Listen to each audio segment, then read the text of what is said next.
Welcome to this wonderful Essex County Cherry Blossom Welcome Center. What a beautiful day to have love in the building, love for Newark. Today we love Newark.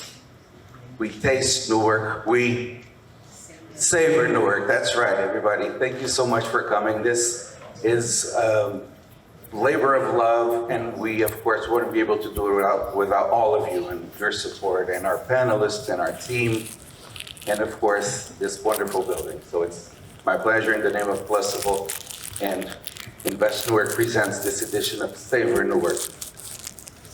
And without further ado, I'd like to introduce you the newly appointed Chief Financial Officer of Invest Newark, Carmen Gandula. Good morning, everyone. Are you guys ready? Yeah. You ready to eat? Right? Ready to eat, ready to learn, ready to savor Newark. So good morning. I'm here representing Invest Newark as one of the presenting sponsors. I like to say that I am a Chief Financial Officer, but I'm also a financial storyteller.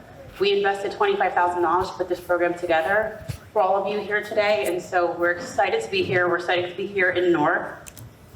When I was thinking about the opening remarks here today, there was a word or several words that came to mind. And the word, I choose a word every month, and my word for this month is rooted. And so it kind of sort of was appropriate when they asked me about speaking at Savor Newark. Professionally, I've spent the last 18 years in Jersey City, so I've been the CFO for about a month, learning and relearning the city of Newark. I actually started my college career at Rutgers Newark, so it's almost like full circle coming back in my second life, working at a major city, coming to the biggest city, being born and raised in Trenton, New Jersey. So let's talk about being rooted in savoring Newark and savoring urban centers and what we do and say. So, as I said, I'm the financial officer for Invest Newark. We've presented $25,000 to put on programs like this. It is proudly funded through our UEZ program. And so, talking to you today about the data and the information of the UEZ programs, we have great partners here in the room that are part of the UEZ program, right? It is a public-private partnership where we invest back into the city. And so, being rooted in Newark, being rooted in today's causes, I think is the importance of what we're going to get here today. So, when we talk about the financial sector of food and the economy, when it comes to that, Invest Newark funds about 982 jobs year over year. We are part of the small business economy here in Newark. There's a celebration of food, there's a celebration of culture, there's a celebration of business here in this room. I know there's a couple of UEZ members here that I want to call the Invest Newark. You know, are you in? Are you in? I think we've got Omar right here. Shanice, I just got to meet. Nice to see you. Angel Casadepaco. And so we're bringing businesses together. They're on our panel. They're right here. We've got some of our staff here from Invest Newark here at the table. If you don't know what we do, please visit our table in regards to this. I want to close about the importance about being here, telling your friends about here, about packing out this room here next year and year over year. The investment here today and the scholarships that we provide I think it's amazing being able to take 2 students from the vocational school across the board and what Savor North does. And so we ask, right, because I'm the financial officer, that you invest in Savor North and you invest in North. We can't sit here and say, look us up and look what we do so that we can continue to do the mission and then we can continue to put programs like this here together today. And so I'll leave you with my favorite foods, right? What are my favorite foods?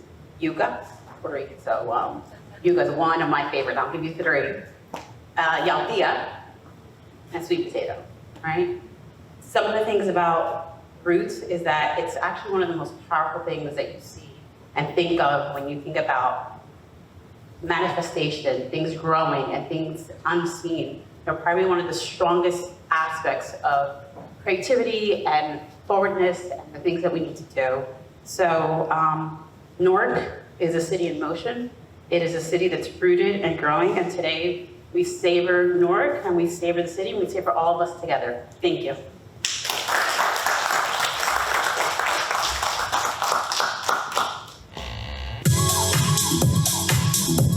Our first panel of the morning is Flavor as Capital, How Food Fuels Economic Power. Moderated by Mark J. Bonomo, host of New Jersey Now. Featuring Andrea Kojo-McClain, UEZ Coordinator, Invest Newark. Shanice Fish, Founder and CEO, Taste of the Caribbean Food Market. Jason Wallace, Founder and Executive Chef, Aletante and Just Delicious. Krishneek Barisha, Co-Founder and Managing Partner, Sihana Group.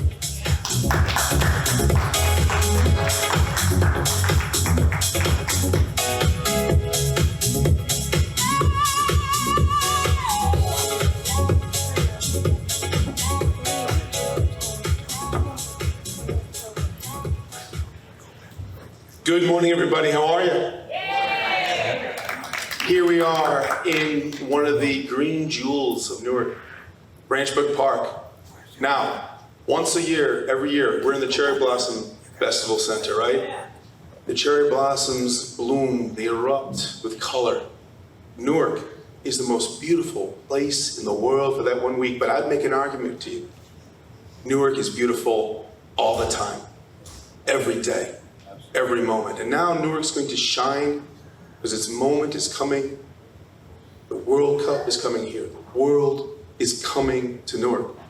And now it's Newark's moment to shine. And including as part of shining, we're going to be talking to business owners today, talking about a key part of what makes Newark great. You know, I live here in Newark. I'll go out to the suburbs, right? What's one of the things that people always want to know about? The restaurants and the Ironbound. Famous all across New Jersey, but also there's things happening in the rest of it, all across Newark, in every ward, the west, central, south, and the north, that people need to know about, especially at a moment, literally again, the world is coming here. So let's get right to it. Talking to the chefs, we've got Shanice, right? And Jason. And also, hey, everybody, let's welcome, having her fine moment, Andrea Cozier. Andrea Cozier-McClain, the UEZ Coordinator for Invest Newark. Welcome, good to see you. Thank you. I love this part, right? So, talking first to the chefs in the room, right? We got Shanice, we got Jason.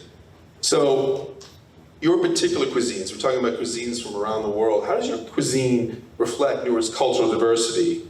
And how do you think chefs can help position Newark not just a state food destination, not just a regional or national destination, but a global, international food destination? So, hi everyone, I'm Shanice Fish, and I'm the founder of Taste of the Caribbean Restaurant and Catering. And, our traditions aren't just rooted in the culture. Newark is so diverse, and food is a way that we get to learn and know about each other. And I think that's, one of our superpowers here in Newark. So just getting to know each other, talking about history of our culture, migration, Right. The music, the traditions, we want to keep those alive as much as we are here, so that's super, super important. And this is where food become like a diplomacy to our city. And we want to lean on that and embrace it. And, as a chef, and I'm thinking about my food experience when I go to different cities. Right. When people go to different cities, the first thing they want to think is where they're going to eat. And, leaning into that in Newark is really great because we're like a hub. Right. We have the airport, we have, Penn Station. People are coming. So it's up to us to create that culture for them to want to stay. Right, I'm talking about culture, taste of the Caribbean. But what Caribbean countries are people here in Newark? What cultures are available for people to explore and enjoy? We're all here. There's a representation of all the islands in Jamaica. And, a part of my business is that we celebrate each island. Whenever it's the independence of each island, we want to cook their national dish. We want to talk about why that dish is important to that island and go and learn from it. We're all here and we want to celebrate and learn and create that culture. That people, when people come to Newark, they want to come for the food experience. Now talking about food experience. Come on, we're among friends here. Tell me the truth. What is your favorite Jamaican dish? So I'm from Portland, so that's where the jerk center of the world is. So yeah, Boston Jerk Festival happens in Jamaica every year. People come from all over the world just for that. So that's the first thing I learned to cook. So it's gonna be the jerk. Delicious. Jason, Yes. how about you? Good morning. First, let me welcome everyone to my neighborhood, North Newark. Yeah. Right? Forest Hills. I literally could walk here. I live blocks away. I ride my bike through this park. We love this park. My grandchildren, my kids grew up in this park. We actually Ridge Tree School planted the trees here when my sons were in 3rd and 4th grade to actually surpass the amount of cherry blossom trees that were in Washington, D.C. That's right. Yeah, we're pretty proud of that. So, Yeah. thank you for coming to my neighborhood. So for me, food, I got a big voice, I got to read careful. Food and hospitality is the one thing that kind of transcends all cultural and linguistic barriers. So for me, it's about creating flavors, right? I'm classically French trained, Culinary Institute of America graduate. Spent 9-10 months in La Rochelle, France. Spent time in Bordeaux, literally with my hands in the soil, learning about wine. So graduate degree, undergraduate. So for me, food is really simple, right? If you start with quality ingredients and you understand the science behind the techniques that we apply as a chef, I'm a master of heat, right? I control different types of heat. Deep frying, dry heat, that's how chicken and French fries and calamari becomes crispy, right? If I'm taking a cut of beef from the shoulder or the round, I'm gonna apply moist cooking method to that, right? If I take something from the ribs, right? First cut between the 5th and the 6th rib, and I'm gonna get those rib eyes, I'm gonna get that loin, and then, as we say, that short rib is on the bottom of the bone. So you're talking about a 1,200 pound animal on the hoof. Once it's fabricated, it gets down to about 800 pounds. So for me, how do I apply different cuts of meat to protein? Proteins coagulate. Right? I mean, So there's so many layers to this people didn't even realize, right? So, but if you understand what we do, and then you apply the love, right? You can't be in my kitchen without love. And you start with quality ingredients and you apply the right techniques to it. It's really just about staying out of the way of the food, right? Proteins coagulate all day, every day, right? Right. Starches gelatinize, sugar caramelizes, and water evaporates. So when I look at a piece of meat, whether it's protein, if it's salmon, if it's bronzino, if it's shrimp, if it's calamari, it's mostly water. So my question is how I'm gonna remove the water, impart flavor, and get it to a point where it's done. Not overcooked, not undercooked, but right for the taste.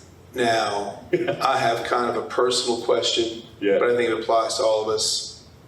My name is Mark Joseph Bonamo, and in the words of my Italian grandparents, mi chiamo Marco Giuseppe Bonamo, right? The North Ward, Italians, Yeah. generations now, calamari. Yes. Right? We've got Luigi's on Yeah. Bloomfield Avenue. We got the Belmont Tavern, just a block or two outside Yeah. of Newark and Belleville, but classic Italian red sauce joints. Now, these are some of these traditional Yeah. food places in Newark that have great meaning to people culturally. How can other cultures make that kind of impact, that kind of long-term impact we've seen from Italian food here in Newark, in the North Ward specifically? I get this question every day. How does a black man own an Italian restaurant? Yeah, that's right. Every Delicious. day, right? One, again, you know my background now, right? So traveling the world in the Mediterranean, Spain, Israel, Turkey, Greece, and the Navy, I got access to the Med. Right. Then I went to culinary school and I got access to French food. Then I got access to German food. Then I got access to Asian food. So for me, when I look at the landscape of Newark, which I love, I'm not going anywhere. I'm going to invest in my own city. I'm going to bring what's missing, right? What is missing? What was missing for me, Caribbean, like there's people doing great soul food. There's people doing great Caribbean food. I don't need to be in that lane because they're already doing that. What I saw was we needed another nice Italian restaurant downtown. He has one as well, right? We'll be into that. Right, but he's down the neck, and the neck was always known for, has a reputation for food, but the rest of the Newark kind of gets a little disrespected when it comes to, Correct. right, coming downtown Newark, Right. going to any of the other wards, the South Ward, Central Ward, West Ward. So for me, when I decided to make the investment, with the help of Invest Newark, thank Invest Newark very much, because I wouldn't be here without Invest Newark. So when I made that investment, I said, all right, what's missing? And I felt like Italian food was missing. I got another concept coming as What's well. that? So we're going to talk about that later, but I don't want to take up too much time. But so yeah, Italian food was missing. It's comfort food, right? Soul food is comfort food. Jamaican food is comfort food. Everybody has their own comfort. The American really did not melt, right? They call it the melting pot, but we're still in our own pocket. Yep. So for me, it was about, okay, how can I bring food and bring a profitable menu too, right? Because nothing has more than 7 ingredients in any of my recipe. We start with extra virgin olive oil, alto cucino tomatoes, plum tomatoes. We're using whole milk, low moisture mozzarella. So I'm using quality ingredients and I'm applying the science of the techniques that I learned in culinary school and throughout my career.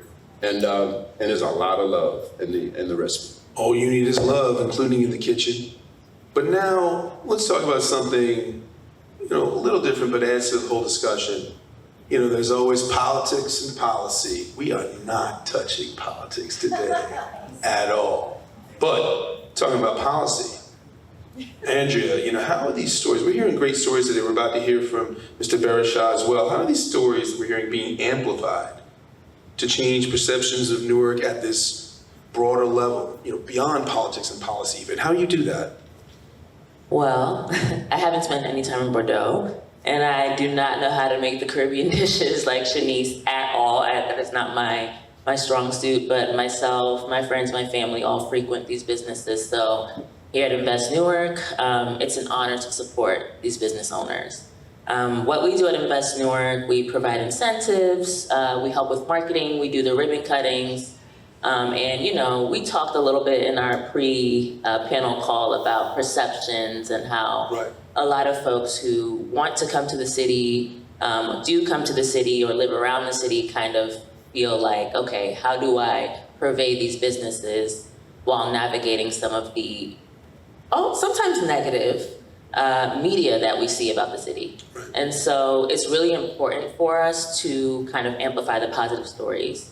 We're doing so many things. I probably will forget about something and then my boss Emily's gonna be like, you didn't talk about that. We do a podcast. So I believe one of you were one of our podcast guests. We talked to a lot of different business owners about kind of just like how they started and what are the difficulties, the challenges that they have with their businesses. We help with ribbon cutting. So a lot of the times, if a new business is opening up, we'll have the mayor or one of the council people come out and kind of amplify that. We want to provide positive experiences, positive media, storytelling. All of that is really, really crucial in making sure that people know that in Newark, events like this today, these things are happening literally all the time. We are so busy at Invest Newark.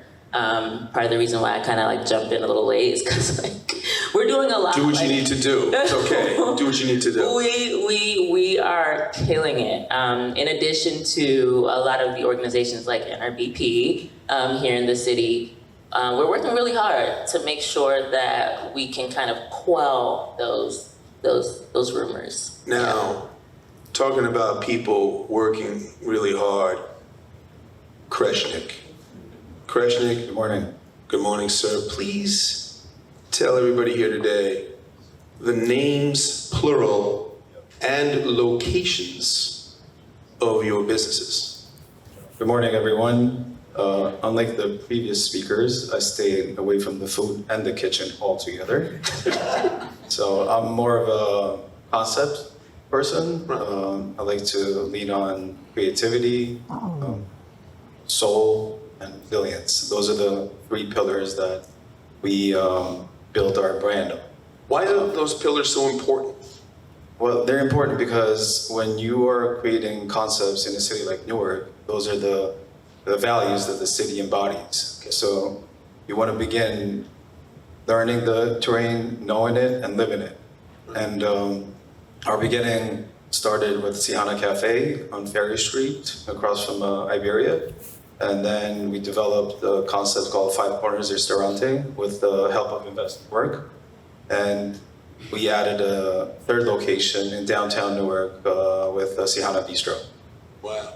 Now, talking about concepts, I've lived in Newark a long time. I'm originally from Staten Island, home of the ferry boat, the Wu-Tang Clan, and the best pizza on earth. I will make that claim correct.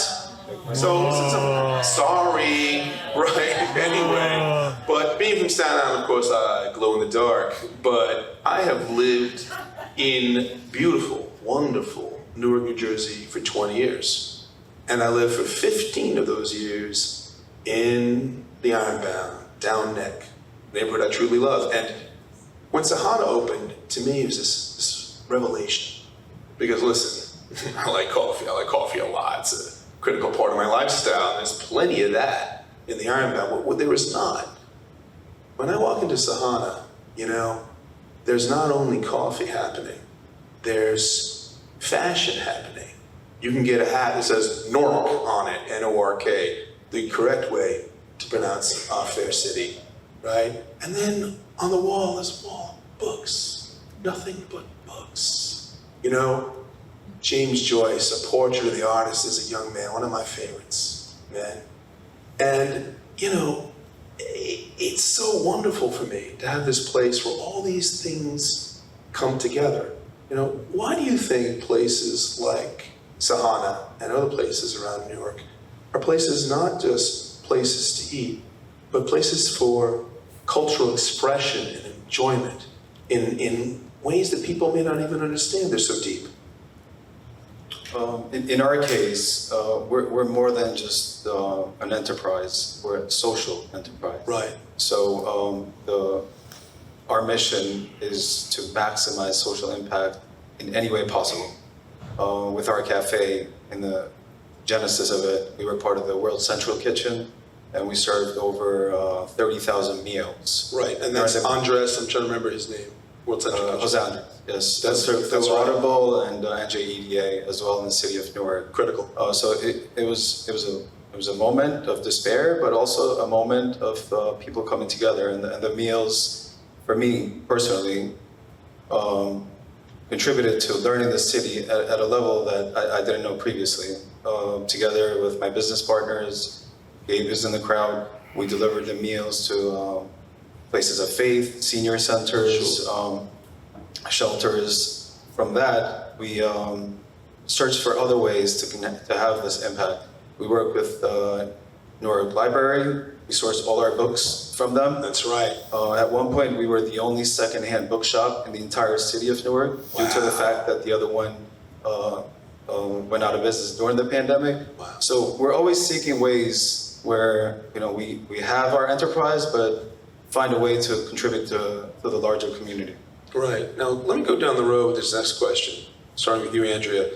Now, we're hearing a lot of these narratives, right, about these great stories about, what inspired the people on this panel to invest in Newark.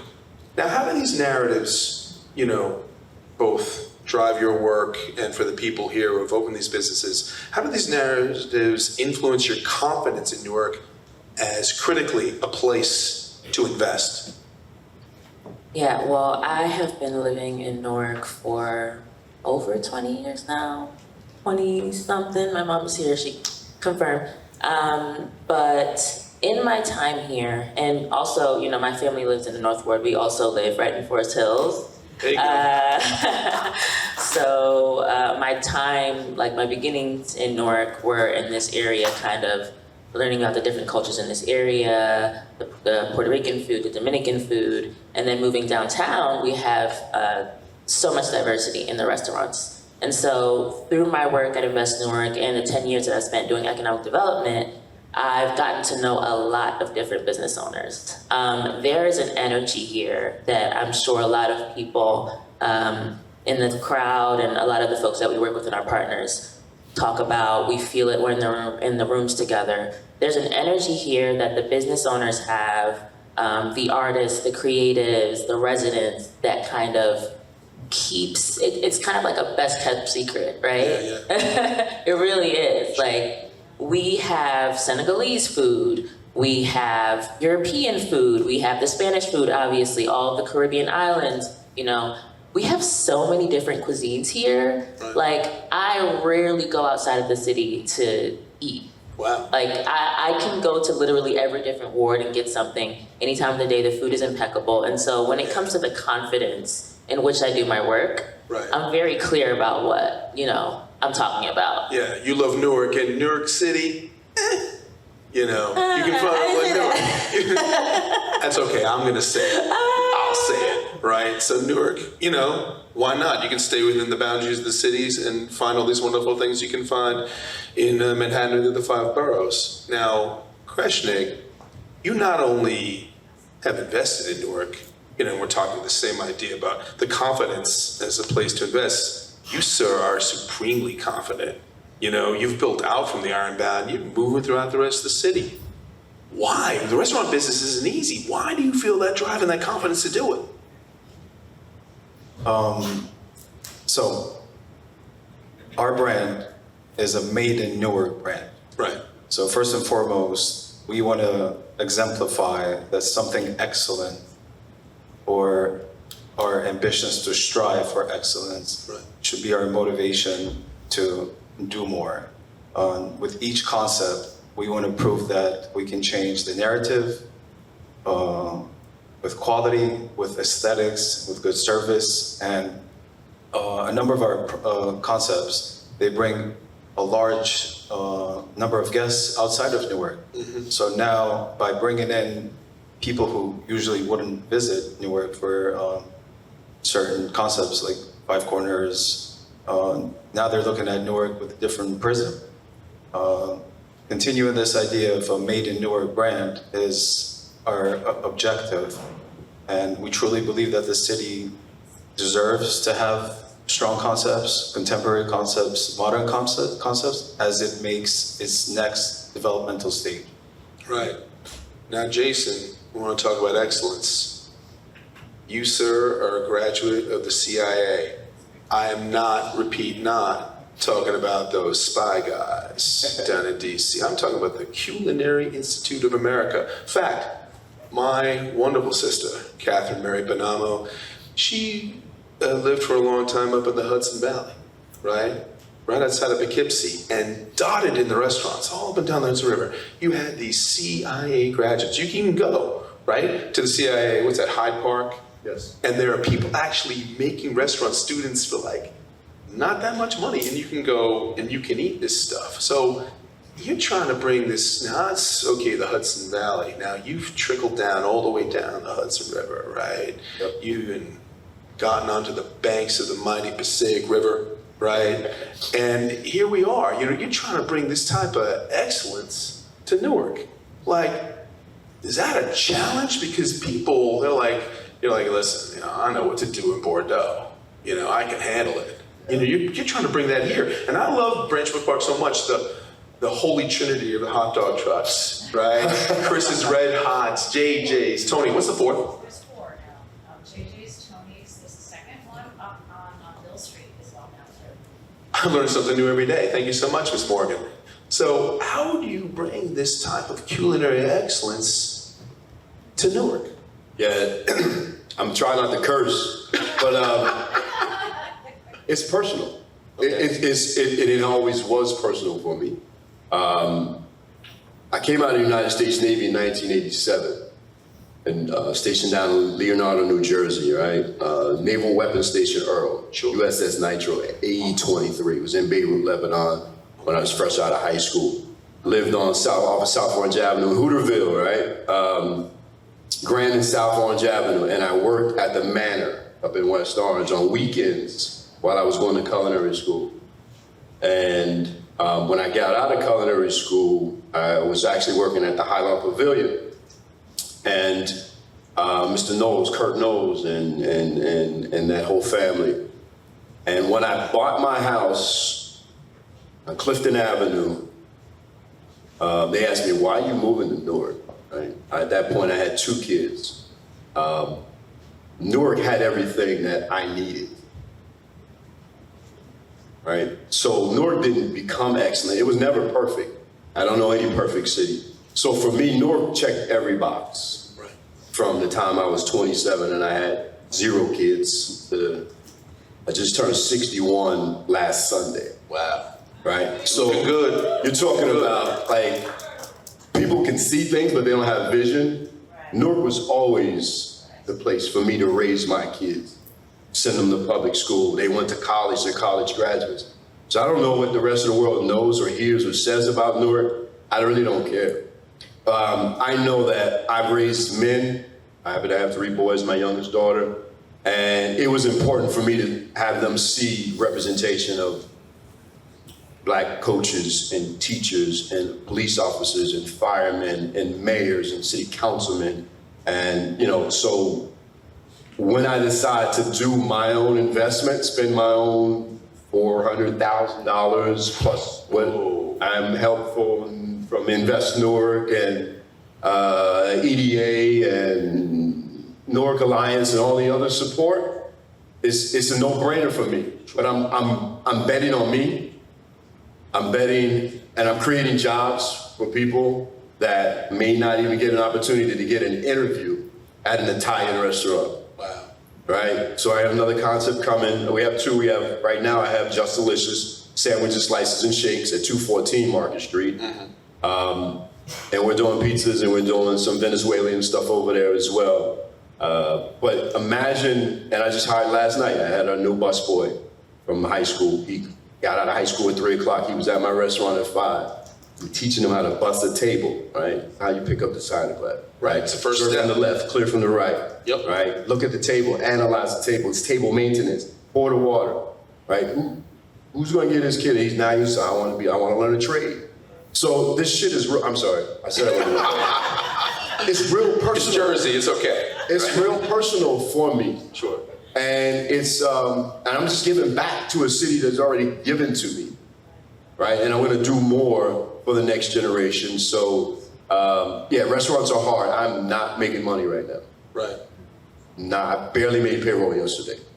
Barely, right? So, my sons are my partners. They tease me. It's like my son said yesterday, take it out of his check because he knows he doesn't get a check, right? So, but for me in Newark, to answer your question is, where else am I gonna go? People call me every day trying to buy my house. Where am I gonna live if I sell you my house? So now, why do you all of a sudden want to buy my house? 30 years ago, no one wanted to buy my house. So at any rate, that's where we are with it. So the restaurant scene, and that's my lane. That's what I do well, concepts. cook, serve, train, but more importantly, like as a CEO of my brand, which I'm not being right now because I'm the executive chef, I need to get back to being a CEO, is I need to be the teacher of the line cooks and the servers and the bussers and the runners and everyone else, that the other 30 people that I still need to hire in the next 60 to 90 days. Now, Does that answer your question? oh, absolutely. But and I have even more questions. But I want to talk about something personal with you Yeah. and something personal with you with Shanice. But you know, I mean, again, this striving for excellence, right? Yeah. People need to know, in case they don't, Forest Hill neighborhood in Newark, right here in the North Ward, right here along the park. Recently, a house, and I've written about this and edited this in my previous journalistic ventures. House sold for $1 million. Sold, not speculative, $1 million. So Forest Hill may not be a secret for much longer, if it already is. But now, a very personal question. Jason, pizza. Let's go. Now listen, Let's go. I'm from Staten Island, New York. Like I said, I love pizza so much. With my lovely wife, I often argue about which place is the most supreme on earth. But now I have to ask you, are you, Jason, challenging Staten Island for pizza supremacy of the world? Absolutely. Yo, what? All right, how are you gonna win? How you gonna do it? So, I mean, you know, 0 flour. I mean, again, Okay. think about it. It's simple. It's only 4 ingredients. Okay. Flour, olive oil, water, yeast. Don't give away your secrets. Right? Very smart. Smart. And now, my sauce, absolutely. I think we need to do a marinara sauce competition. I put my marinara up and my Alfredo sauce and my vodka sauce. I'm getting loud, I'm sorry. Again, yeah, absolutely. Let's Fascinating. we need somebody to organize. I'd line up for that. A challenge. I'd line up for that. Yeah, I'll throw mine in the ring. Now, Shanice, the restaurant business, as we know, it's a challenge. In many ways, for all the people on the panel, yes, it is personal. Why is what you're trying to do with Caribbean food personal for you? So I was born, raised, Right. and I remember the moment I knew I always wanted to start a business. And I remember one weekend I went shopping, and it was at a Caribbean market, and conversation came up from the Caribbean, and we are proud, right? And they were like, I'm Jamaican, I'm from this, I'm from that. So I'm like, what is the national food for Jamaica? And they, jerk chicken. It's not. So I feel like someone who was born and raised there and come here with this diverse culture. It is my responsibility to tell our culture, right? Teach, put myself in the position to be able to share this Let people from know. the curb, yes, Let from them the know. correct way, yeah, to let them know. So yeah, being able to just not share food, but to share our culture, to learn, to teach people through food about our rich culture. Now, as part of that teaching progress, government does have a role to play. Andrea, how would you say the city is supporting and sustaining this striving for growth through policy, through funding, and through infrastructure? Yeah, so the program that Crush and Jason is alluding to when he talk about Invest Newark is the Retail Reactivation Program. Right. That is one of the first programs that we launched with our Urban Enterprise Zone dollars, and I won't bore anyone with the technical details about it, but essentially it's a state program that allows Invest Newark to get over $7 million a year in funding that we can pour back into business owners. And so it's a really great incentive. It's a lot of work for me, but we get to do grants. So we gave grants to a bunch of different restaurants, Jason's Business, Crush, and Consigliere, Aulo, which is opening up soon, downtown. We were able to do that for those businesses, and we're really seeing the returns on that now with a lot of grand openings that have happened in the last few months even. And the Urban Enterprise Zone program also lets business get tax incentives. So for instance, NJPAC right now, they're building their new properties. They're not paying any taxes on their materials or their work, which is a huge saving for business owners. Right. We also, support business owners through classes. So we have classes that we offer in our offices to help folks kind of just get the best education that they can for their businesses. And with the Urban Enterprise Zone program in particular, we have the opportunity to shape policy on a state level because it is a state program. And so any feedback that I get from business owners, I can then go back and say, okay, how can we be better? Because we always want to improve. We always want to make sure that we're doing things in the most efficient way. Working with the government, it's never easy. There's a lot of bureaucracy that kind of slows things up. And in my job, I try to make sure that I make things as easy and efficient as possible so that we can get funding to these business owners. We can get support. We can get the storytelling in the media. So we're launching a marketing and event sponsorship grant right now, actually at Invest Newark, because the storytelling is important. People hearing these stories that we're hearing on the stage right now is crucial to making sure that we can continue to support these business owners and make sure that they stay open after the grand openings. Right. And you talk about staying open. Shanice, Jason, and Kreshnik, you're not just investing your money in this. You're investing your heart, soul, right? So, Shanice, starting with you, what do you see as the greatest opportunities for growth in Newark's food and hospitality sector? So right now, I look at Newark as, has the potential to a city that's nationally known for our food experience, our culinary experience. Right. And this is a great way, as I said before, we are a transportation hub. People will regardless. Right. So coming into Newark Airport, coming into Penn Station, Prudential traffic. Sure. We need to intentionally lean into that. That's right. All roads, all trains, all planes come to Newark. That's right.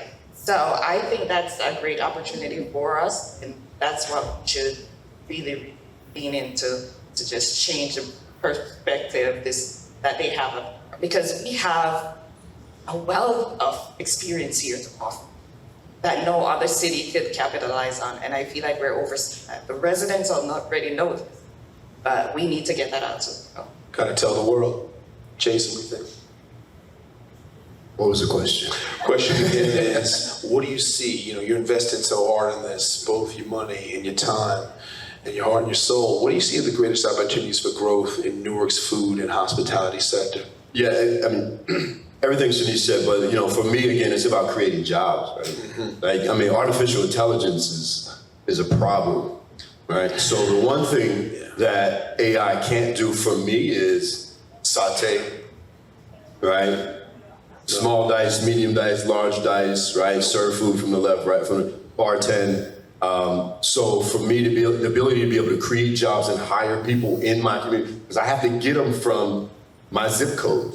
Right. They're not necessarily coming from New York or Montclair or Jersey City or Hoboken to work in Newark. Mm-hmm. So now I have to cultivate that talent from within my own city. And I actually think that's inspired me. That's God, that's my blessing, right? The ability to take young youth or untrained individuals that may be floundering between the ages of 25 and 35, and give them a trade. I'm a chef, right? That's a glorified cook, right? But I was able to parlay that over into now the educational side and then understanding the business. So my employees, I show my employees how much my rent is. Right. I show them how much did it cost to pick up garbage. Right. I show them what PSC&G bill looks like. Right. Right. Because ultimately, I want them to go on and be the next me and be better and bigger than me. So they're not a threat to me. So if you got a food truck or you want a food truck, come to me. Let me educate you. Let me give you this master's degree of knowledge that I have and information, and I'm gonna be raw about it and honest. But then go back now, you go and create and become next door to me. Yep. Right? So we're not competitors, right? We're in the same, he's gonna generate traffic for me. Each other up. I'm gonna generate traffic for her. She's gonna, so that's My answer to the question is job creation and the ability to cultivate the next generation of food service professionals. Yeah, and a side note, the late great Anthony Bourdain talked about it as well. Yep. You know, he was, you know, in the trenches there, in the kitchens, getting cuts on his hands from knives, right? But each one teach one. Let's build upon this, build another generation. Kreshnik. Yeah, I too show my employees what everything costs, and they're not very envious of me. So I stopped doing that altogether. But with our concepts, we want to be able to prove that something can get done.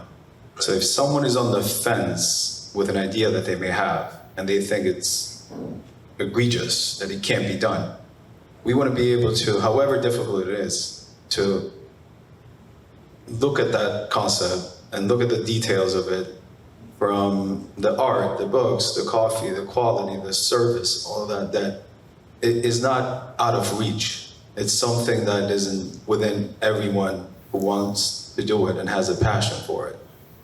So to answer your question, we focus on creating these concepts that can aspire others to do the same thing and add to the larger tableau of the culinary oasis that Newark is. Right. Andrea, same question. What do you think the greatest opportunities for growth in Newark's food and hospitality sector are? Yeah, so we're seeing a lot of new restaurants opening, a ton of coffee shops. Yeah. A ton of coffee shops. Coffee is good. We love coffee. We love coffee. I think, you know, we work on this attraction at Invest Newark and see a lot of opportunities for like the smaller businesses, like the dollar pizza spots. Yep. The smaller like juice shops. There are a lot of opportunities for kind of just like the little nooks because rent is expensive, you know? And we try to encourage business owners, like I'm very honest with every business owner I speak to, don't sign that lease yet until you know for sure, because once that rent starts to kick in, you're really gonna see, you know, how hard this is. So there's also a lot of opportunities for like food as wellness. We have a lot of wellness businesses opening up, a couple spas. You know, we have some gyms opening up, and so I see a lot of opportunities for food that accompanies that lifestyle, and that's kind of like a nationwide trend that's happening right now. I also want to shout out Jason and talk about the education piece. It's crucial. So he's teaching our Cater Ready course right now, which is helping food businesses be ready to cater large jobs. That's something that we think is really important for the business owners to kind of help bolster their work in the restaurants. And just, you know, like that one-on-one education that Crash and you guys are talking about is crucial as well. So yeah, we see opportunities for folks coming in that want to kind of like try things. We have a pop-up concept that we want to try with business owners at Invest Newark, and we definitely want to encourage people to just be more thoughtful about the businesses that they're opening up and to learn from each other as well. Yeah. Now, you're talking about that type of unique, organic, you know, growth. Shanice, what kind of opportunities are you seeing on the ground, and what does growth look like from your viewpoint? So, growth for me right now, first thing comes to mind is sustainability. As Jason said, we need to be able to operate a small business beyond survival mode. Right? So growth for me is, you know, expanding my catering operation. I'm in Jason's class at the moment. Growth for me is, you know, being able to offer high-paying jobs. Growth for me is being able to be in a position where my community could have access to me, because I need them to take that risk. Start your own business. Go out there. I'm getting a lot of questions how I did it. So I want to be available to them to be able to, you know, share my experience, help them navigate some of the obstacles that I've navigated. So, you know, make it a little bit easier for them to get to that next level. So, yeah. Gotcha. Jason? Growth for me, we have 212 Market Street right now, which is Alatante. Mataya, 90 seats, 10 at the bar. We just got our liquor license 2 days ago. Congratulations, that's great. Yeah, fantastic. So we are now, when I'm hiring new people, I know I'm growing. Now, growth, so there's a business side to this thing, right? My revenue will grow, but that doesn't mean that my profits are growing. Right. So I have to now look at that balance sheet and the income statement and statement of cash flow and determine, all right, by me investing in these people, like I had 3 people on last night that I didn't need, but I need to train them, because when I start serving for lunch or for the bar opens up, I'm gonna need those people. So when I'm hiring new people, I'm growing. That's for 212. 214 is Just Delicious. We're kind of in a holding pattern now. We're just trying to figure out what that market needs. Right. So I'm always, again, I'm a numbers guy. So the balance sheet and the income statement are critical to me. So when I start to look at the revenue and expenses and offset it, then I just want to get to a solvency point on that one. We don't need to hire anymore. And then around the corner at 110 Edison Place is going to be Catherine's. So that's 10,000 square feet, restaurant right in front of the Prudential Center. And we get to the point, again, where we're hiring and opening up, we're growing. And then from there, we just start to brand and market. Branding is 2 different, marketing is 2 different things. Gotcha. Christian. Growth for us would mean to continue to seek opportunities to create concepts that speak about Newark as a city, its diverse culture, the people of Newark, and looking at projects that could make the people of Newark proud, the city of Newark proud, and all stakeholders proud. The next thing that we're looking to do, especially for the World Cup, is to create a fan village where we can bring the world to Newark and put on a show that is going to make everyone proud and put Newark on the map on a global stage. Andrea, let's finish this way, right? World Cup is coming to Jersey. It's time for Newark to shine, right? Time for Newark to show the world, and in the words of the late, great Muhammad Ali, shock the world. Andrea, why Newark? Why now? Oh, no pressure. I will say that within the last year that I have been at Invest Newark, in addition to all of the new businesses opening up, which include restaurants, which include community centers, which include service businesses, I've also seen people come from around the world. We have a lot of New Yorkers in the city, which is amazing. And I think there's a general consensus that now is like the perfect time to be here. Yes, it is. Not only do we have new places to live, so I'm sure we've all seen a lot of new apartment buildings popping up, but we also we're very corridor focused with the urban enterprise zone work that we're doing. And so if you walk down Halsey Street now, you'll see a lot more businesses that are opening up, a little bit later. We have a new record shop. We have the Mount Prospect corridor, not too far from here. And so we want to make sure that if you get out your car and walk down Halsey, that there's a little bit of everything.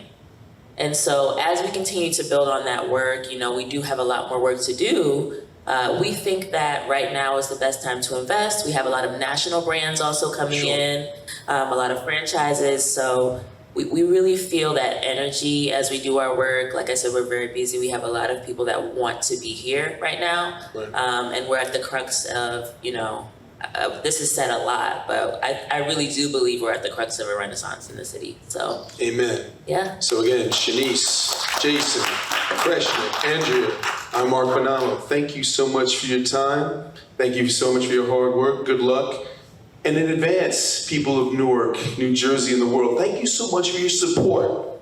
It's time. Let's back these people up. Let's get it done.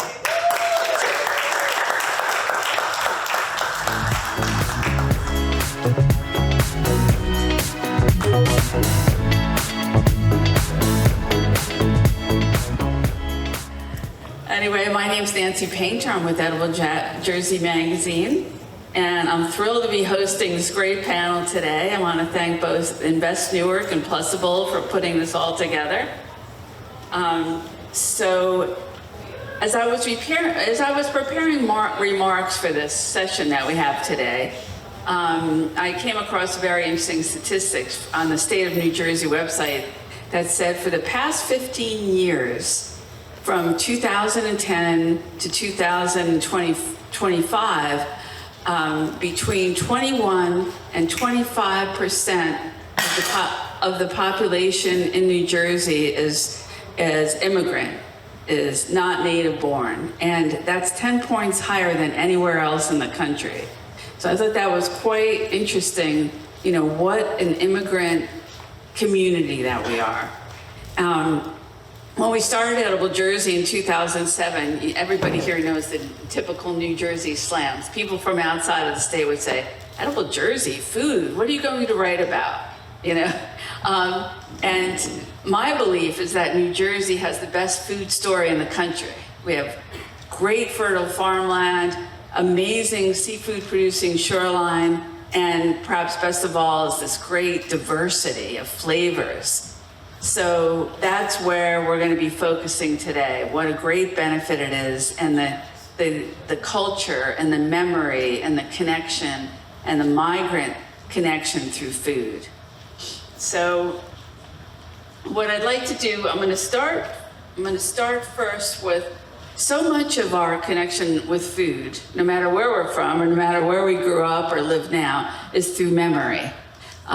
So the name of this session mentions memory. So I'd like to focus on that first with the panel. And Angel, you know, he has Casa de Paco and the Standard here in Newark and family business. And I want to mention that all of my panelists are independent entrepreneur family businesses, which I so admire. So Angel, what would you say would be a memory, you know, from your childhood or more recently that has kind of really impacted your desire to be a food entrepreneur and impact your business today? Hi, everybody. My name is Angel Eston, the owner of Casa de Paco and Standard in Newark. And thank you, Plusable, and everybody, for putting this beautiful event together. So, I mean, the story of Casa de Paco itself is based on family memories. I was born in Newark, but I was raised for a short amount of time in Spain with my grandparents and my parents in a little town in Galicia, Spain. Now, my family has always been very big on food. You know, no matter what we were doing, everybody had to sit at that hour and eat together. My grandma was a very good cook. My father, extremely, you know, well-conditioned chef. My mother, great baker. So I was always surrounded by good food, and we would eat so well that my favorite memories were always around food. So that's where, you know, when I envisioned the restaurant, when I envisioned Casa de Paco, that's exactly where it came from, having family, having friends with good food. So that's where the idea came from. And I literally, from being so used to that, I wanted to just have other people experience it. So when I got together with my dad and we put together the concept for Casa de Paco, was based on that, on memories with family and good food. Very good, thank you. I would hope that everybody in the building here has been at Casa de Paco or the Standard at one time or another, because you certainly will you'll certainly get the sense for family in there and at the table and the staff, and everybody is very warm and inviting, and it's clear to see that it goes deep there with you.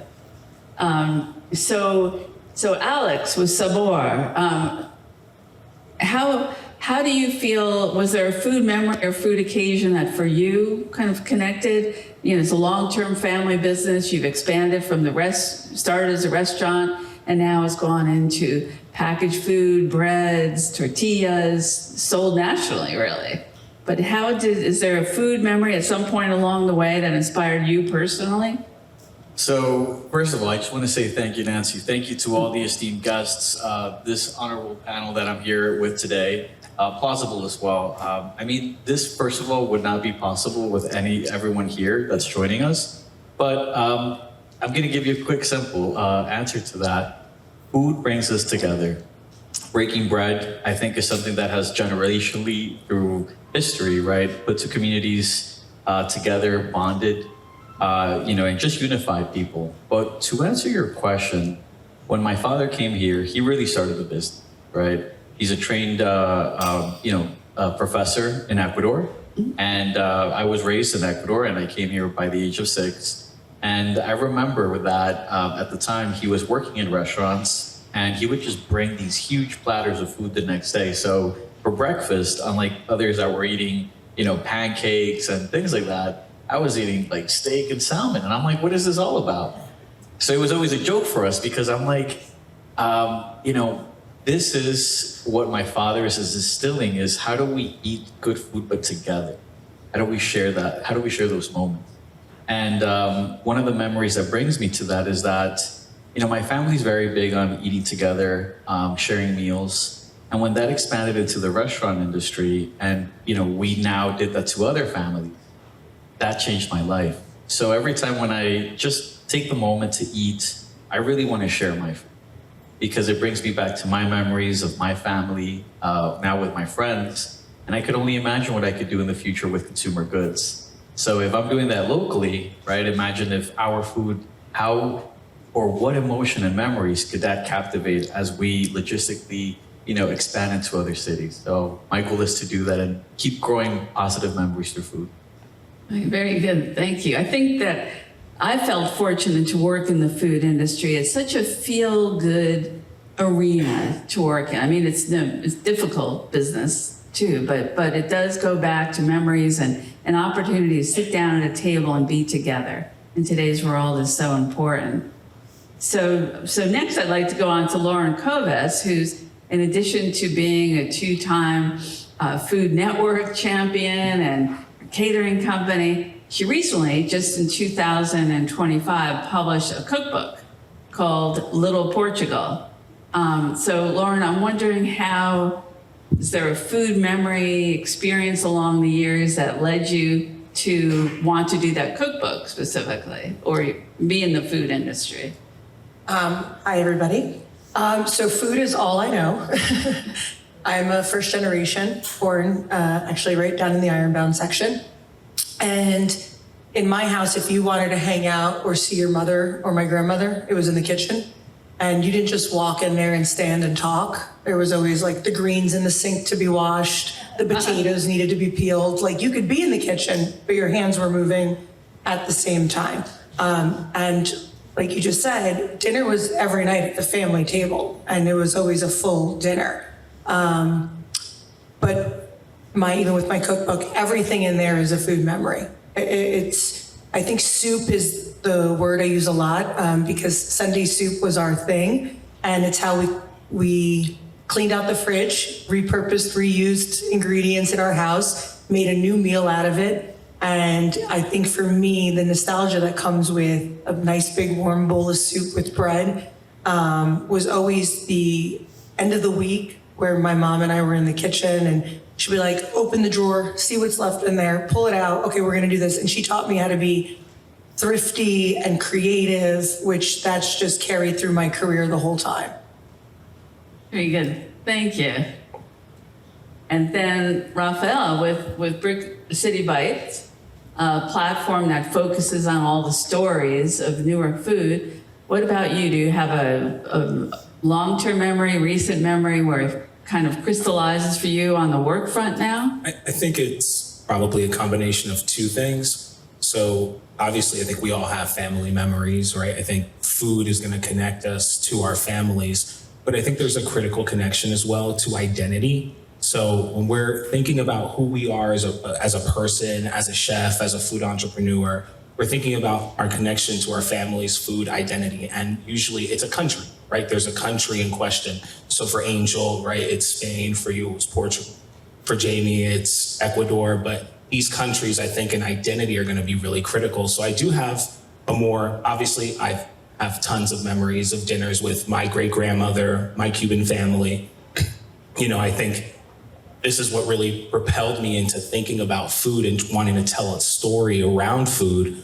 But recent memories, so I was judging a Sunday sauce competition. So this was a contest at a church in Newark, and they have 10 contestants. They invited me to be one of the judges, and I'm sitting at a table with a group of people, and I realized that, these are all Italian Americans. They're connecting to their identity as Italian Americans through food. But Newark played a very important part of that identity in the sense that, there was the father, he had lived in Newark, his mother had lived in Newark, but his two daughters were from Woodbridge. So if they wanted to feel Italian American, they came to Newark. They came to that community, that church, right? That connection to their identity and their nationality really wasn't present in Woodbridge. It was present in a place like Newark. And I think that that's kind of the critical component of memory, right? That memory connects us through food to identity. And identity is really how we compose and we think about ourselves. Thank you, beautiful. So food memories and connections bring us also to the ability to connect with other cultures. And that's since covering Newark for all these years, I feel that that's such an advantage that Newark has. I still remember, the first time I went into Ciabra's down in the Ironbound. You felt the blue and white tile on the wall, the seafood in the tank, the accents, the languages of everyone sitting at the bar. You felt like you had taken a mini vacation and you were in Portugal for that period of dinner. And I'm curious, Angel, when customers come into the restaurant, do you get I'm sure that, being in the Ironbound, I'm sure you have a lot of Portuguese, Spanish customers, but do you notice people coming in and, really questioning what is this dish, what is that dish? Your staff are so friendly and welcoming that they do a good job, I'm sure, of answering those questions, but do you notice that interest? Yes, I would say so. I think the majority of people that come to usually eat at the restaurant are familiar with the culture. So they they understand the tapas concept. Regardless, our staff always, welcomes them, asks them if it's their first time. Our staff actually has a pretty good memory when people walk in, if they've been there before. It's actually a gift that I don't have, but they have it and they can tell if a person has been there before, so they welcome them, blah, blah, blah. They're very good with faces. But yes, the majority of people do already have some sort of understanding about what they're walking into. Not particularly because they're from Spain or from Portugal or from the area, but because they probably traveled to those places and heard about the culture, but they are familiar with the concept. Mm-hmm. And Lauren, I was wondering too, when I first heard about your beautiful book, Little Portugal, I thought, hundreds of cookbooks, right? Published, you go in a local bookstore, you see so many cookbooks, but I have not seen many cookbooks featuring Portuguese cuisine. When you were doing your book tours, did you notice that? Were people curious, or what was the response? Because it's a little bit different than what there must be a million Italian cookbooks out there. It's a niche market. So I always say if I sold one book or none, I would still have written the book. It was a tribute to my family. It's all of my mother and my grandmother's recipes. Pick up the book. There's a lot of awkward photos of me in the adolescence. Don't judge. But when we started we went to Chicago. We went to Boston, which has a huge Portuguese community. I feel like the Portuguese come out of the woodwork, but it's actually not the Portuguese community that was so receptive. It's the American and the Canadian, because right now Portugal is very hot, it's trending. It's the biggest country that Americans are going to, buying property, and their first time really experiencing the cuisine. And they're interested about learning about the food before they go to the country. So we had a lot of that kind of feedback with the book itself. But I feel that even on the social media channels and those platforms, the Portuguese community, even though it's small, it's very strong. And the history and the feeling that you get with the food, it's very peasant food, I feel like, done right, which every country has that form. The Irish have their corned beef and cabbage and their boiled meats. We have the cozidus and different things. I feel that when you start to go into these different cities, the food is what pulls them together, and their interest of learning about the new cuisine. Mm-hmm. Yeah, the combination, what fascinated me too, combining when you have your own business, right? It's business, but it's personal. It's family. You know, you have everything. You're in it, and everything's on the line. And that challenge, you know, in doing the cookbook, it must have been times when it's, you know, is this too personal or is this better for the, you know, for the book? Like, how do I choose what recipes to keep in, what to go out, how to keep it authentic? Did you feel that that was a push and pull a bit? So it's actually a very personal book. I dedicated it to my mother and my grandmother, who literally taught me everything I know.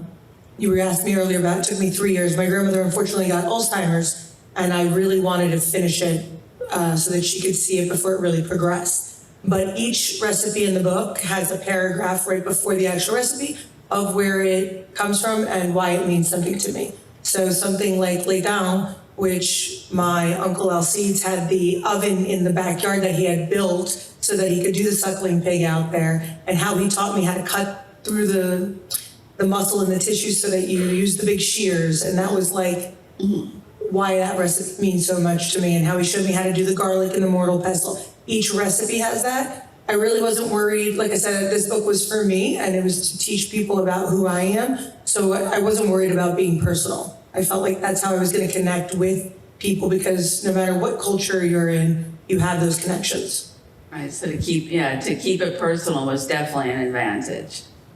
And then Alex, what about you? You know, you've grown, so the business has grown, you know, as I mentioned, from the one location up to a large business, more employees, more, you know, everything's expanding dramatically for Savor. How do you balance that, you know, in terms of a responsibility when you're running, you know, a family business like that? How do you feel you balance the personal and the business?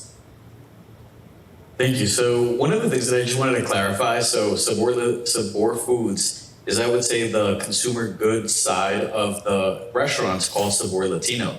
So Savor Latino Restaurants is the, I would say, you know, brick and mortar place, and Savor Foods is the consumer packaged. But Savor Foods would not be possible if it wasn't for Savor Latino. So how do I, you know, navigate that, right, through personal and through business? I think at some point, and that's what I was mentioning, Nancy, they all get together. I'm going to give you a personal example. So my father is involved in many, you know, curricular activities that he, you know, as an example, works a lot with governments. And because of those personal relationships, the president of Ecuador has dined in Savor Latino many times, as well as other representatives from other countries, nations. And it's very interesting because just like that can happen, then I have my friends and my social circles in the industry, right? For instance, I'll have networking events for organizations like Respanica that provide free scholarships for, you know, again, I would say students of all backgrounds, right? And that is what Savor is. Savor, when I think of it, it is a unification of both personal relationships and business relationships, because at some point everything merges, right? And going back to my original statement, right? I think the beauty about food is that it really is meant to unite us. And one last thing that I would like to add to that is, like, for instance, today when I went to visit the tables, and all of these countries were giving us a bit of, you know, what they wanted to represent themselves for, I felt so connected because it was just authentic, right? This part was a little spicier. This part had more seasoning. This particular plate just was very vibrant. That's beautiful. And as I mentioned, right, I think the authenticity of food, of getting people together, at some point everything becomes one. And one bigger point to say is this: I know that Newark, there's a lot of minorities, right? But we are the majority in the sense that we're all brothers and sisters trying to get together. And what better way to be in the capital of food where we can do that every day? Right, very good. That's great. There is such an authentic feel with Newark when you enter an establishment. I remember, I don't know, 2 years ago, Ray, my husband and business partner there, and he and I one rainy night went into a restaurant. It was up on Bloomfield Avenue. I can't think of the name of it. But while we were sitting there, the grandparents, the owners, the cooks, came in with their son, daughter, grandchildren, and sat at a table near us, and the kids were doing their homework, and they were chatting. Like it's an amazing, and I believe it's an amazing advantage what we have in Newark, that these are family businesses connected, family flavors. And Raphael, since starting your platform, Brick City Bite, I'm sure you've seen a lot of these instances and stories, around the city. Is there any business that really stands out, pops into your head as having a great, Well, I don't want to favor any business in particular. Right. Yeah. But, I think that really what it's about is how the food is presented and then also who's eating at the restaurants, right? So one of the things that I've noticed in Newark is that if I'm going into a restaurant, and this is something that I just do in any restaurant that I go into, I'll look and see who's eating there, right? So if it's a Spanish restaurant, I want to see some Spaniards. I want to see some people speaking like Castilian Spanish with that accent, right? Like if I go into a Portuguese place, I want to see the Portuguese. Someone should be, and you kind of see the consistency here. I actually learned this from a Korean friend. We went into a restaurant that he wanted to try when I was living in Philly years ago. And I see him kind of scanning the room and I'm looking at the menu. So in my mind, I'm thinking, whoa, what are you looking at? And he's like, I just want to see how many Koreans are eating here. It's a Korean restaurant, right? So there should be Koreans eating here if the food's good. So one of the things that I've noticed about Newark, and I see this very often, you go into a Spanish restaurant, there's Spaniards. You go into a Portuguese restaurant, there are a lot of Portuguese people, Brazilian, Ecuadorian, even Colombian. At some point there was a Cuban population here in Newark. But that's one of the things that I will say is that authenticity is going to be key for any good restaurant. And some of my favorite restaurants, oddly enough, Casa de Paco's up there. There are Five Corners is another great spot. Sabor Unido is a really good representation of how Portuguese and Brazilian food and those culinary traditions can be blended together.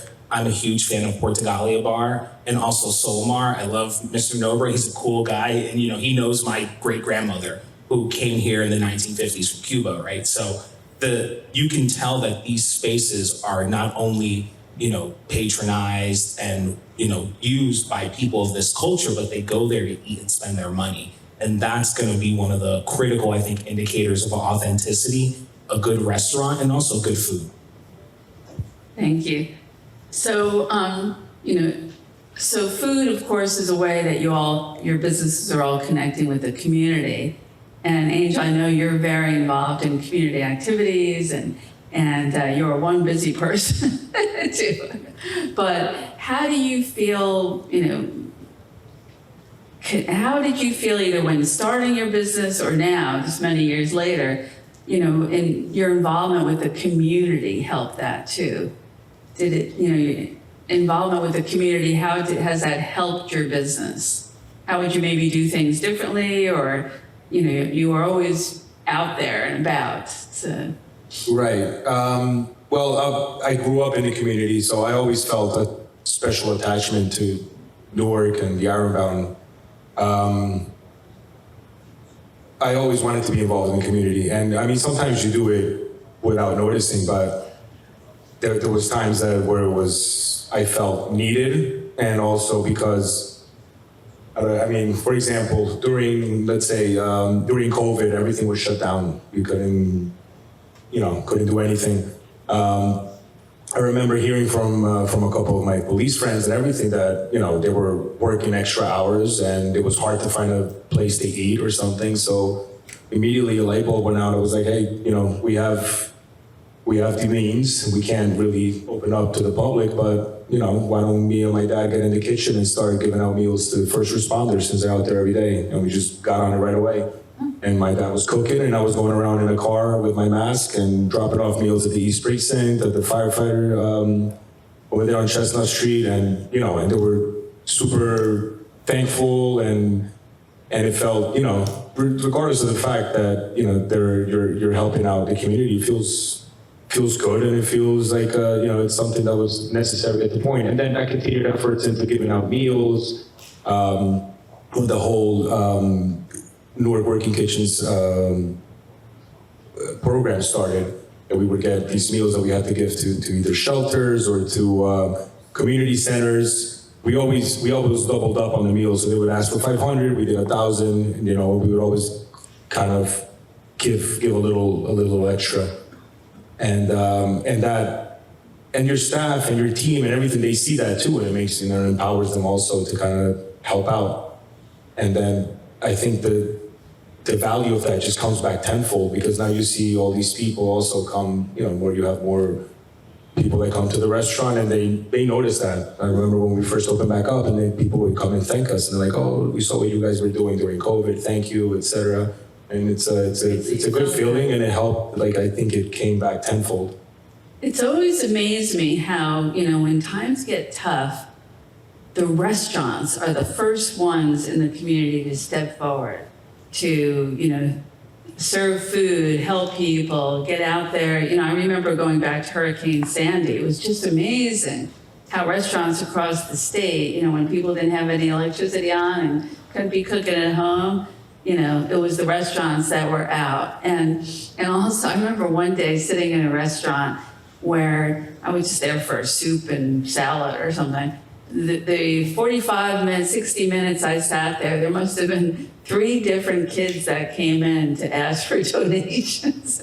I mean, the restaurants, God bless them for all the difficulty, and you're managing your own business and you're supporting staff, you're supporting family.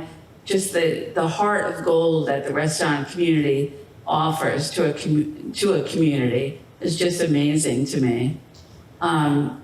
So now thinking forward, so you're all, second generation family businesses. You're second generation yourself, carrying on. Of course, Rafael, you're a brand new platform. But, let's think going forward, and plus with the World Cup coming too, this year, but even beyond, going into the next decades, what would you like to see happen? How can fellow entrepreneurs or yourselves do, or what are you thinking about to make sure that this vibrant culinary community with its beautiful immigrant base, right, can, flourish going forward? Do you have any thoughts onto what you'd like to see done, Rafael?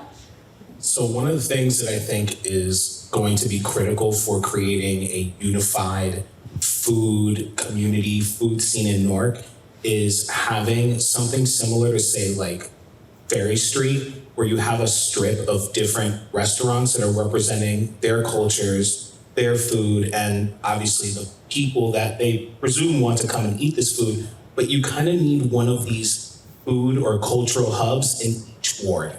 And I think when I was living in Philadelphia, so I was living in South Philly, and I think it was 2014, this one street became the new food hub and kind of the new pulse of the city. And it started promoting something around the city. Other neighborhoods were encouraged. People started opening up restaurants, and they wanted to highlight the food that is relevant to their culture. So if you're looking for, say, Irish food, for example, you'd go to North Philly.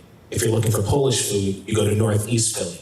If you're looking for something fancy, you would go to Center City, right? And you could see that it's kind of stacking that way, that all these different parts of the city were known for a certain type of culture, a certain type of food. What I think Newark can do is essentially take every single ward that you currently have and start creating essentially a restaurant or a food scene by inviting people to essentially highlight their culture, highlight those migrant stories, tell your story. I think as you were talking about, tell the story of the food that you've eaten as a person. And I think that that's probably the easiest way to create a cohesive restaurant and food culture in the city. And I think that's that's how we get to the future as a city and as a restaurant community.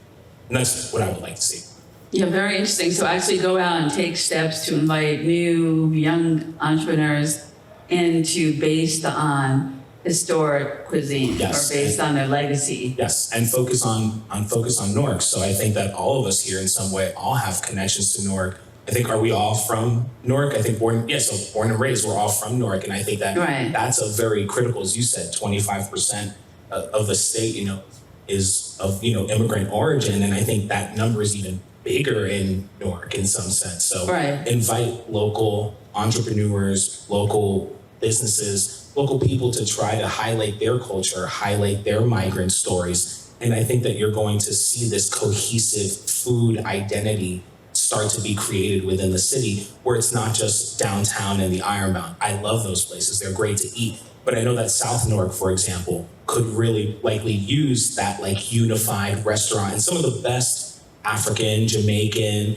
right, restaurants are found in South Newark, but you got to kind of unify that community. I think it would really bring the city together from a Very interesting idea. And Isabel and I were talking a couple of weeks ago too. Newark more and more is being increasingly recognized nationwide for its great authenticity as a capital city for wonderful cuisine from around the world. And how do you feel on that, Alex? About what do you feel could be done going forward to get more concentration on Newark? So I love Newark, Brick City, or Newark as some people know it, right? But what I really want to highlight is we need to support the next generation, the next entrepreneurs. And one of the biggest, I would say, caveats into entering the world of entrepreneurship, it's really a financial situation, right? You need to have funds to open a space, to lease it. Then you have to think about inventory. And before you even think about inventory, you're thinking of the creatives now, right? So it's just an accumulation of costs. And I would really like to see if, besides grants, there's mentorship, right, for the next generation. But also, I would like to see how, established entrepreneurs like the ones that I'm around with today, right, but also community leaders on how we could give back. I'm going to give you a perfect example, which is something that Angel and I were talking about. So in the CPG world, which is consumer packaged goods, that is the World Cup of food, because at that point, you can have a food product that you make here, but you can find it on the other side of the world, right? However, to enter that field, it is extremely costly, from licenses, certifications, insurance policies, and the list goes on before you even sell a product. So one of the reasons that I bring that up is because if we had the new entrepreneurs that knew they could scale their food, maybe they have their mother's recipe that they want to share with the world. Maybe they created some innovation, right? Maybe they used cassava, aka yuca, to make something incredible, right? And they can change the culinary field by doing so, right? What best way to do that if they had some sort of mentorship to that field? So I believe that in the next 50 years, if there were mentorship and pathways into, hey, if you enter the culinary world, this is one avenue, this is the other. And as we all know, the culinary field is so diverse. And, as an example, Lauren with her book, that's one avenue that you can go and scale, right? So to my point, the possibilities are infinite, but without the right mentorship, guidance, and without, I would say the right accessibility of funds and knowing how that works, if we could do something like that as business owners and the city together, we can change the world. Very good. Yes, there's many ways to connect with that migrant culture and legacy, right? Whether through recipes, cookbook, cultural festivals, sessions like this. So I'll go to Angel now. What do you think? Any ideas as to what you would like to see, happen to keep this wonderful movement, this food movement, going in Newark? Sure. There is a lot of more exposure coming out of Newark now, more than ever. It was once known as the food capital of New Jersey, especially because there's so many incredible restaurants there. I would just like to see, a more unified effort between, I guess, all the establishments and all the businesses in Newark, to kind of bring more people from the outside. For example, I know there's been a lot of quote development in Newark, a lot of new apartment buildings, etc. I still have some sort of feeling that a lot of those people still don't dine and patronize businesses in Newark. And I believe also it's because they, I mean, besides living there, they probably just don't know or they haven't explored it yet, but more of a unified effort of bringing those people to, you know, making them feel comfortable and enough to dine and to frequent Newark businesses. Right, we've talked over the years about people coming in to NJ Pack or, or the, hockey games or whatever, and, they'll just go in and out, so why not eat in Newark before or after? How can that be pursued? And then Lauren, do you see anything from your travels or tour or just from your background that you think would be of help to Newark over the next decades to keep it that vibrant and promoted? Yeah, so I'm definitely rooted in Newark and expanded outside of that with my big platform is social.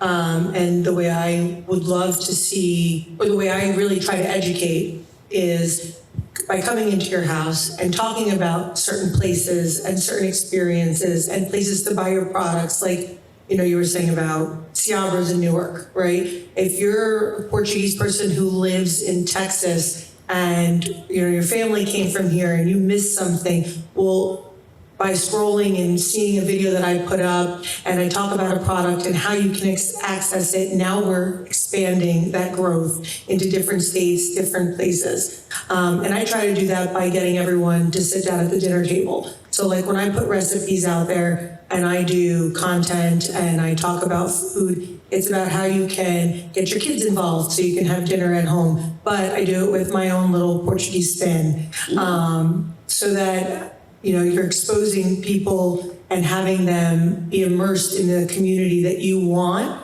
and educating them at the same time, which I think is a really big thing because that's where the conversation starts. The conversation starts at the table over the food. And, I came from parents that pushed me to do and be me, and really they support my whole journey on my culinary, but it started at the conversation at the dinner table. And that's where the education and the confidence came. And then I try and instill that moving forward. Right, and getting that information out there so that I think both you and Rafael in different ways do the same thing in educating. Like people like to know where to go or what to expect sometimes. That's where there's a group called Have You Met Newark, the food tour group. And I think that what they do is a wonderful thing because, and I've been on some of the tours and I've been on tours where 50% of the audience or more have never been to Newark before. So, I'm sure they went back to Casa de Paca. They're going there tomorrow again. So, just introducing people, making them aware, comfortable, and step by step it gets through. Developing, that's that I really, really agree with about, when I travel, you go to Nashville, you find out that the Italian area is here, you find out the Asians here, go to New York, same thing. Come to Jersey and in Newark, if you want to find some unique Ghana food or Portuguese or Brazilian, having those pockets and capitalizing on a social platform, capitalizing on a product that's sold, authentic Spanish, eating at a local restaurant, when all these things come together is how you get the word out there. Right. So I know our time is just about up, and it's been a pleasure working with this panel and getting to know the new people I didn't know before and reconnect with people I've known for a number of years. And it's always a treat. As an aside, I just wanted to mention Edible Jersey is actually planning a trip to Portugal in September. So we have flyers around if you're interested. But we'll be talking a lot, certainly about Portuguese food in the months ahead as we get ready for that. But I think that this group here, number one, support your restaurants. Support your restaurants in Newark, try new restaurants. They, as I mentioned before, I believe they're the backbone of the communities, whether it's from the migrant aspect or the local community itself operating, the newcomers these days. and look for the good sources as information as to where to go and how to cook and what this wonderful flavor that we're so blessed to have throughout the state, and especially in Newark, offers to all of us. So thanks for your time, and thanks again to Plusful and Invest Newark. And they'll be around, so ask some questions.